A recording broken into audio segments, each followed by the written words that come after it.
जो कि उस नियम में पूछते हैं कि भैया आप किस धर्म को मानने वाले हो। तो किसी ने तो बताया हम भैया ईसाई धर्म को मानते हैं, किसी ने बताया कि हम भाई हिंदू हैं, किसी ने बताया कि हम सिख हैं, किसी ने बताया कि हम भैया जो है वो पारसी हैं। पारसी सुने होंगे आप सभी लोगों ने, पारसी का नाम पारसी हो गया। हम लोगों का जो धर्म था बहुत अनाद काल से था। तो इसी बीच में 1871 में सिर्फ 7-8 धर्मों का रजिस्टर्ड हो जाता है। और जो सनातन धर्म पर हम लोग युद्ध करते थे, सनातन धर्म का पालन करते थे, पूरा देश सनातन धर्म को मानता था, उसको हटा करके यहाँ पर उसके बदले में हिंदू का नाम दे दिया गया। और 7-8 धर्मों को हर 10 साल के बाद में जनगणना होता है। उसी बीच में एक आदिवासी धर्म दिया गया था, जो जंगलों में रहते थे, जिन लोगों के घर नहीं थे, वो पहाड़ों में रहते थे, उन्हें आदिवासी कहा गया था।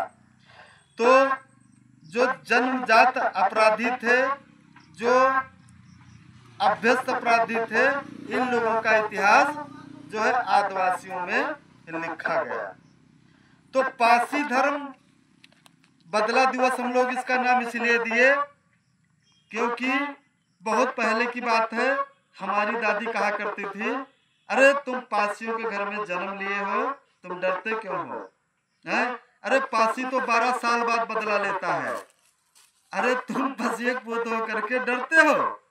तो साथियों, आज 12 साल की बात हम लोगों को याद आई है। तो जिन्होंने हमारे समाज को बर्बाद किया है, जिन्होंने हमारे समाज को नष्ट किया है, हमारे समाज का राजपाट लूटने का काम किया है, तो हम लोग अब पारसी धर्म बदला दिवस इसलिए मनाते हैं कि अब उन लोगों की खैर नहीं, उन लोगों को लंदन तक रट्टा करके फिर से मारा जाएगा और फिर से उन लोगों से बदला लिया जाएगा। और उन लोगों को जो सोना चांदी हमारे भारत से लूटे हैं, वो पुनः हम लोग सोने की चिड़िया, कोहिनूर हीरा वापस लाने का काम करेंगे। इसीलिए पारसी धर्म बदला दिवस नाम दिया गया है। और उस 12 अक्टूबर को याद दिलाने के लिए समाज को याद होना चाहिए कि हमारा भारत से स्वाभिमान और हमारा धन और हमें बर्बाद किन लोगों ने किया है।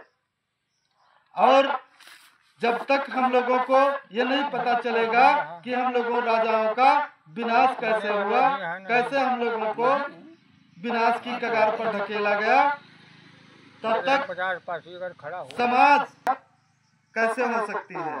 तो हमारे समाज को बताना होगा कि आप लोगों को बर्बाद करने वाले अंग्रेज हैं, ईसाई हैं, ईसाई धर्म को न मानने पर आप लोगों का विनाश किया गया। और इसी तरीके से बहुत पहले तमाम लोग भारत को आए और आ करके लूट करके चले गए और वो अपनी संतानें भारत में छोड़ गए। इसी तरीके से तमाम समुदाय के लोग भारत के अंदर आज भी निवास करते हैं। तो यही कहना चाहूँगा, पारसी धर्म पालन करके और अपने समाज को एकजुट करके और दोस्त और दुश्मनों को जानो और दुश्मनों को खड़े होने का काम करो, ताकि आपका इतिहास विदेशों में पढ़ाया जाता है कि भारत में एक ऐसी खूंखार जाति है, एक ऐसी प्रजाति है जिसके DNA में अगर